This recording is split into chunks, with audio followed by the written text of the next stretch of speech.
এই যে আজকে চাউচৌটা বিল্ডিং করতে এসেছি মিত্র ডক্টর সেন্টারে। এই যে হেয়ার কাটিং হয়েছে, ক্যানাল হবে, এখন নেল কাটিং হয়ে গেছে, পপিং হয়ে গেছে। দেখুন কি সুন্দর, যেহেতু ফিমেল, দেখুন কি সুন্দর হয়েছে। মানে কি সুন্দর হয়েছে আপনারা বলবেন, কিন্তু বাচ্চাটাকে দেখুন কি সুন্দর, ছোট বাচ্চা একটু কামড়ায়, কিন্তু আমার কাছে একটুখানি বকাঝকা খেয়ে অনেকটাই এখন শান্ত হয়ে গেছে। এখন ব্রাশিং চলছে, এখন অ্যানাল গ্ল্যান্ডটা হবে, এটা করে দিই তাহলে। চলো,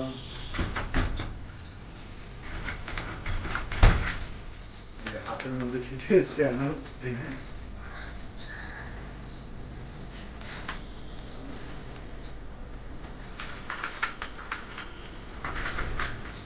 হয়ে গেছে অ্যানাল গ্ল্যান্ড। বাচ্চাটাই কেমন বাচ্চা,